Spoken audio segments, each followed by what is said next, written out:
Hey guys, I am back with another video, and today's video, as you can already tell, is a little bit different. Today's video is very personal, but it is an opportunity for me to sit down and really get to talk with you guys. If you are new here, hey girl, nice to meet you. But as many of you, I'm sure, already know, already aware of, 3 months ago to date, yes, wow. 3 months ago, I lost my father. So the reason why I'm choosing to sit down and share my story is because I feel like you guys were let in, but not fully. And in no way do I feel like guilty of that. If anybody out there has gone through grief, you would know that it is not so easy, you know, to just sit down and share it all. So if I recall, like the first time I sat down to share this news with you guys, it was very, very emotional. Obviously, I didn't expect anything less. And then the next video that I shared was, believe, like a 1-month update. It was more so about just where I was, the emotional space and mental space that I was in. But since I've shared that first video with you guys back in June, I've been receiving a lot of messages, emails, DMs from you guys, just sharing your love and support and just checking in on me. But one thing that struck me the most from you guys is how many stories that I've received from you, just sharing your losses that you've all been through, and many of you just honoring how open I am with my grieving process. So in all of that, I was just motivated to sit down and share my story with you guys. Over the past couple of years, my father did struggle with some health issues. Now, these issues weren't too alarming where we were expecting a loss, but it was definitely things that we had to pay attention to. So he was taking medication, we were being mindful of his diet, and things like that. Within that 2-year period, my father suffered a heart attack and a stroke.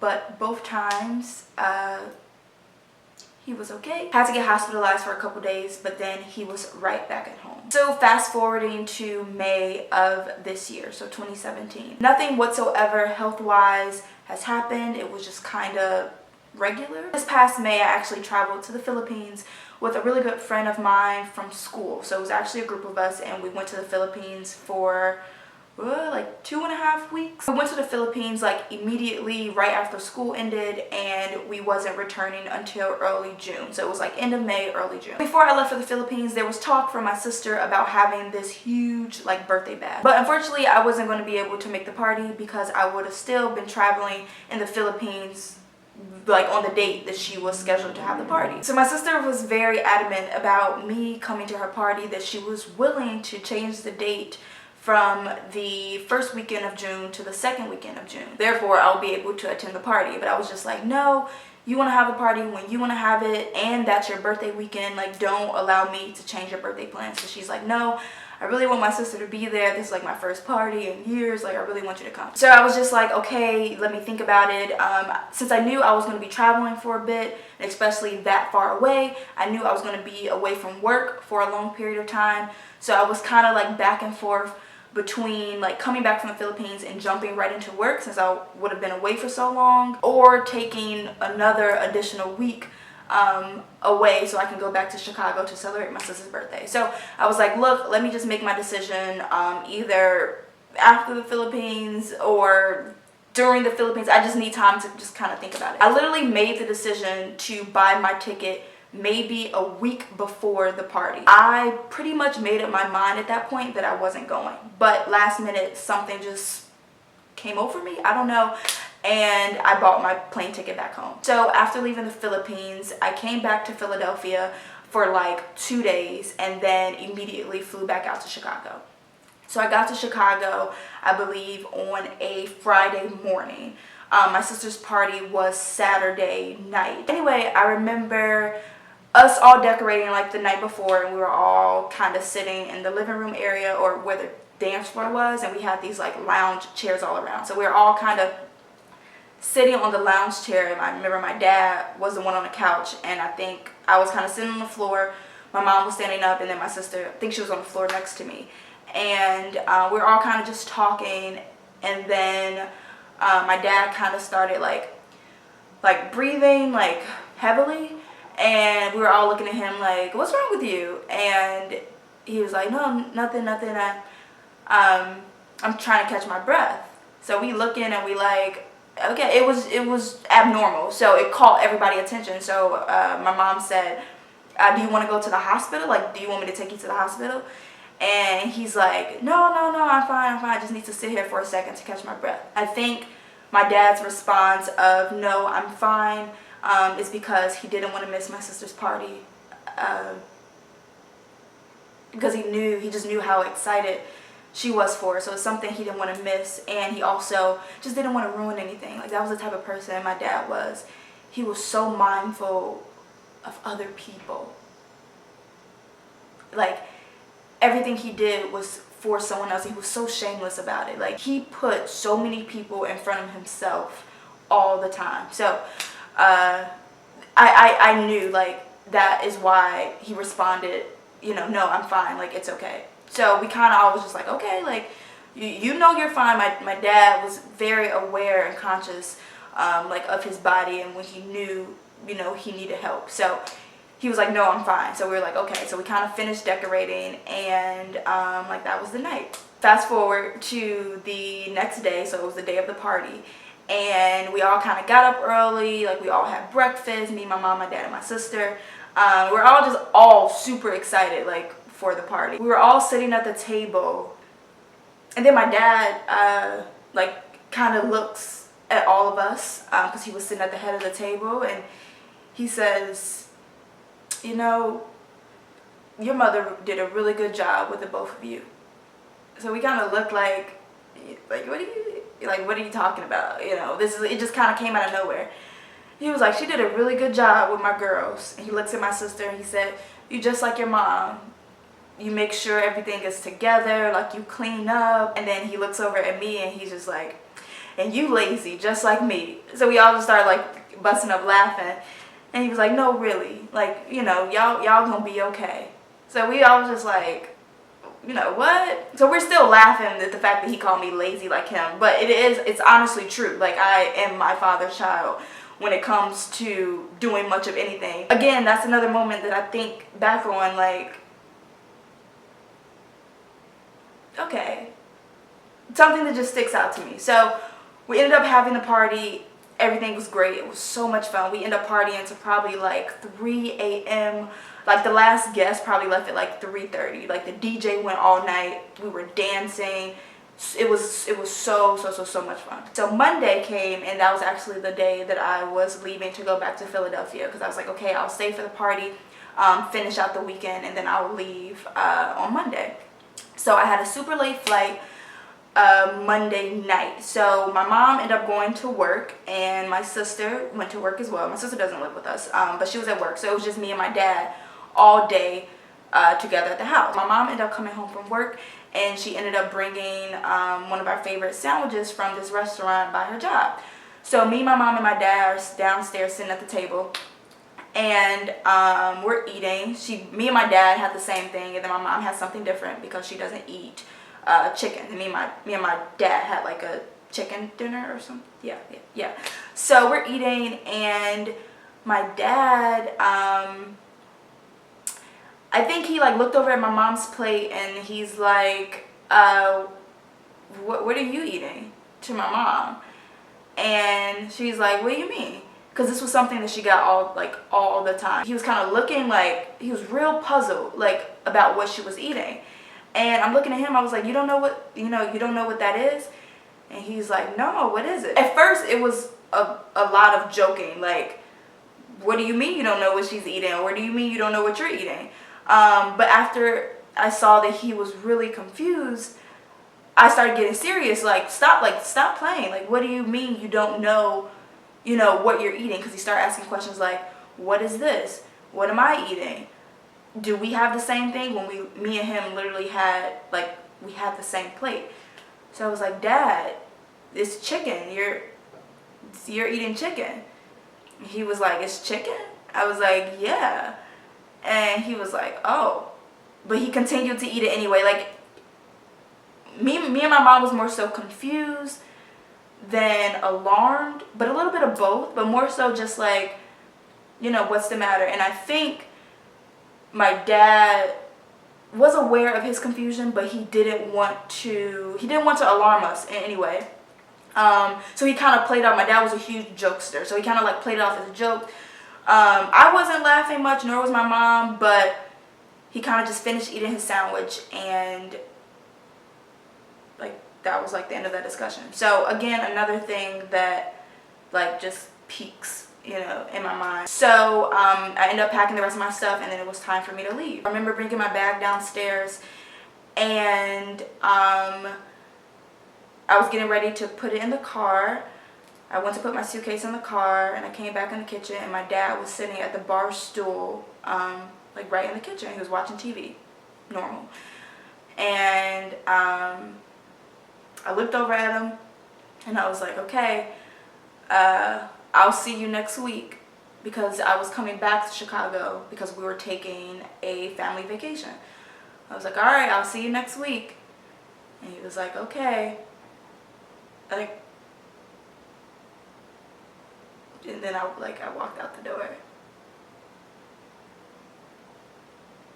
I think that was the hardest thing for me to swallow about all of this, because okay, like, was the last thing that like I said, because I just knew I was gonna see him like next week. I didn't say like, all right, love you, Dad. I didn't go over, I didn't hug him. I just walked out the door. I just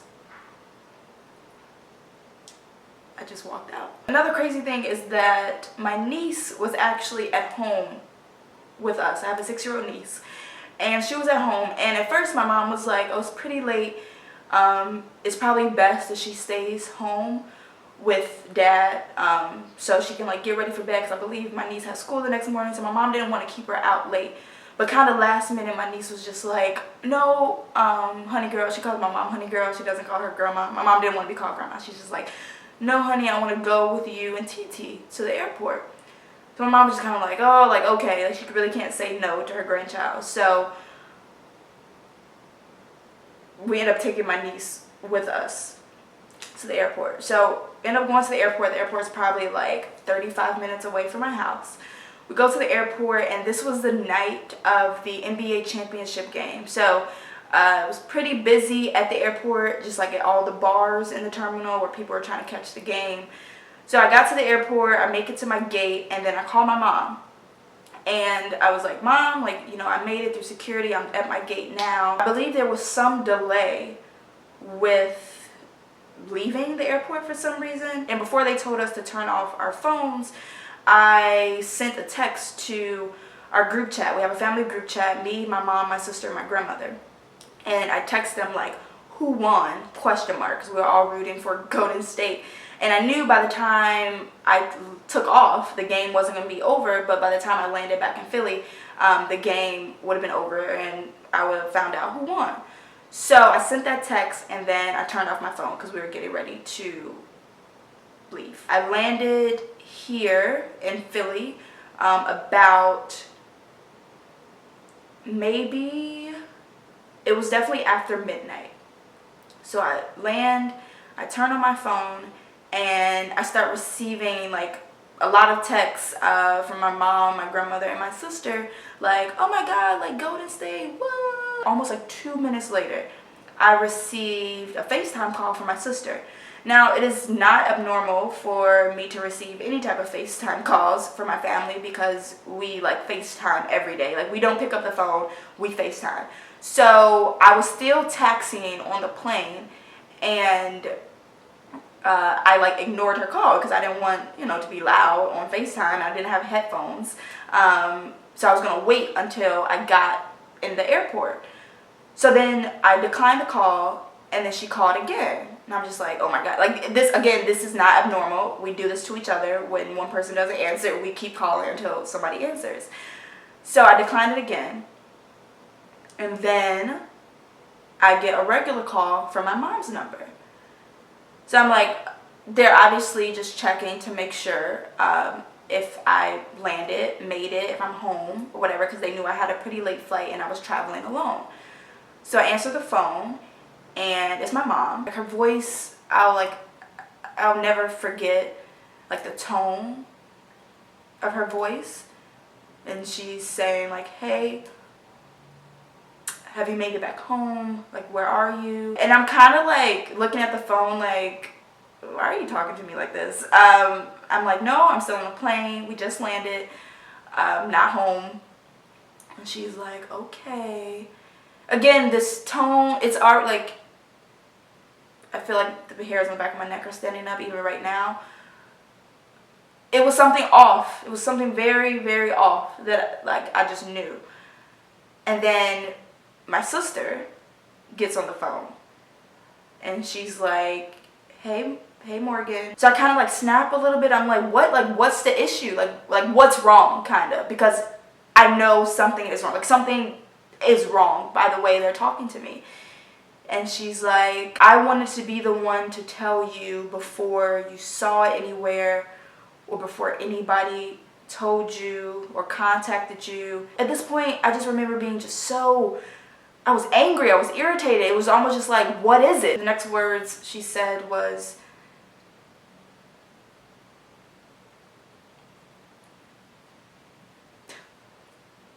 Dad passed away.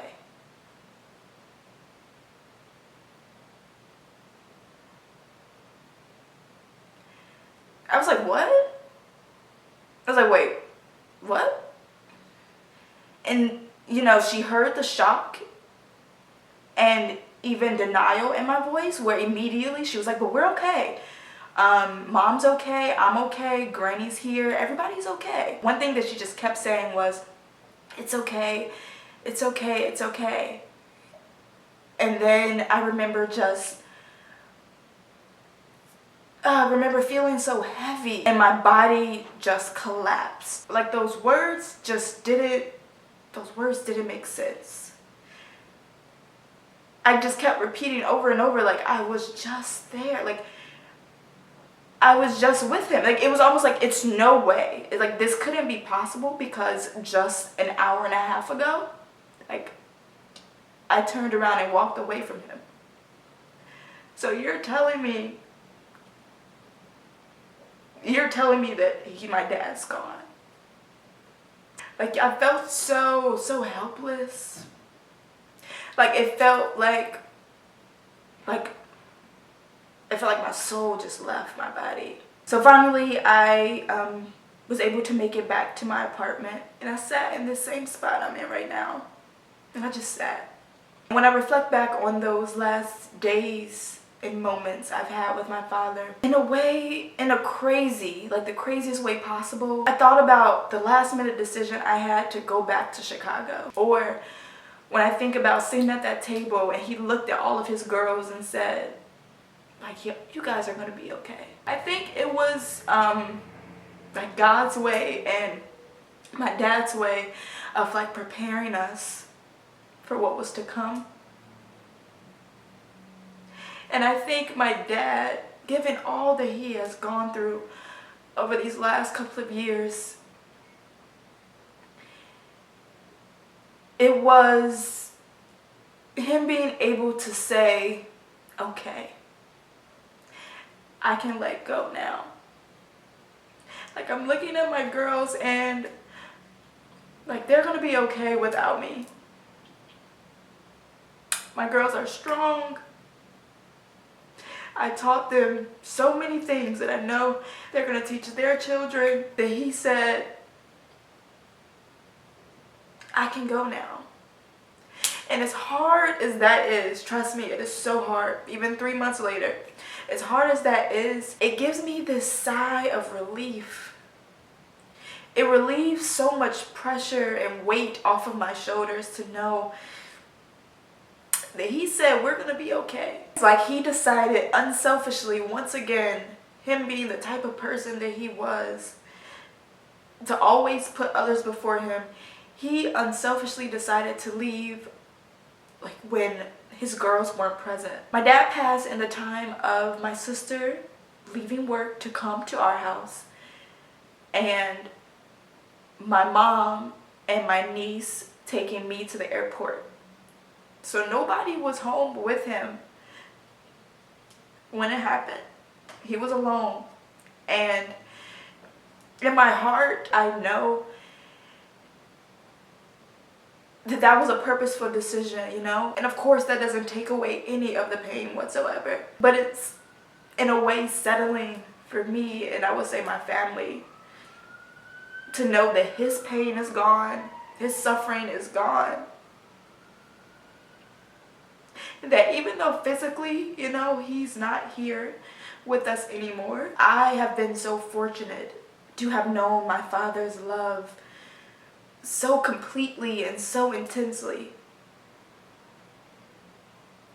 When I've talked to people who have suffered a loss like mine, or any loss for that matter, one thing that they have said that they wish they would have done is shared their story. So that has definitely been a motivating factor for me to be able to sit here today, especially after receiving so many emails and messages with the little that I have done, like how much that has helped you. So I want to continue this, and how I plan to do that is opening up my vlogging channel. I want to use that channel to use my voice and continue to share my story. There's so many of you, especially young people like me, who experience such a life-changing moment like this, where we can feel lost or feel like nobody understands, or even feel like that there's nobody out there to help. I do want to make it clear that I will not be leaving this channel. I still will be making content here, but will just be able to share myself in another light on my other channel. I will make sure I include a link to my vlog channel so you can go ahead and subscribe. Once again, I love you guys so much, and I will see you in my next video, I guess.